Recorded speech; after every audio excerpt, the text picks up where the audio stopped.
Former Treasury Secretary Larry Summers has come right out and in no uncertain terms, bashed any kind of windfall profits tax on oil companies. I'm not sure I understand the argument, etc., etc. Let's bring in GasBuddy's Patrick de Haan, very much concerned about this. What do you think about a windfall profits tax on oil companies? I certainly agree, Stuart. I think it'll backfire, and the administration has long talked about easing the supply crunch and boosting oil production.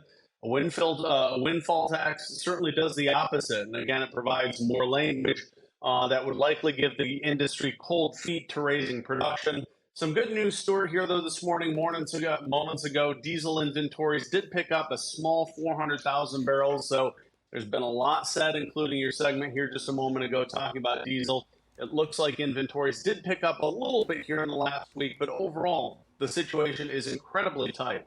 Yeah, there is still a shortage of diesel. I mean, it's not like supplies are adequate.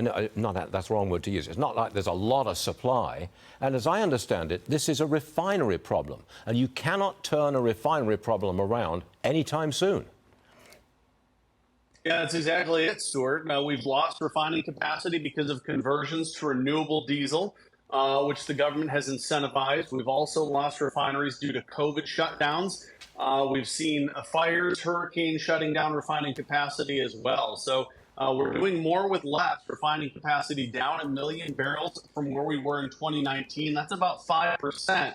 So this is really the trouble spot. For all that's being said about the oil and the SPR, there's simply not enough refining capacity to turn it into something meaningful. Inventories of diesel in the Northeast do remain tight, about half of their levels that we saw a year ago. So a lot of this, again, we're talking about oil left and right.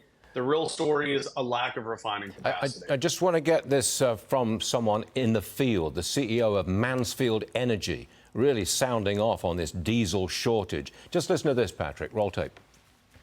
There's simply a shortage of product that, as compared to 3 years ago, our refining capacity in the United States is about 1,300,000, a little over 1 million barrels a day of less capacity than we have had in the past. These refineries won't come back online, and the product is not as available as it once was. So we have to import more. I think it would be helpful to pay more attention to the actual supply and demand dynamics and less about the politics.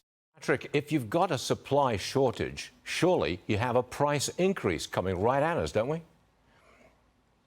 Yeah, exactly right. And that's why the price of diesel, Stuart, is certainly much above that of gasoline. Diesel heading into its peak consumption season. Part of the reason for that is heating oil is essentially the same product as diesel. So heating oil season is just getting started in the Northeast, and that's why the Northeast faces an extreme amount of tightness. Of course, the Northeast also losing two critical refineries. The PES refinery in Philadelphia caught fire back in 2019, and COVID shut down a come-by-chance refinery in Canada that supplies much of the Northeast as well. Got it. Patrick de Haan, GasBuddy. See you again soon. Thank you, Patrick.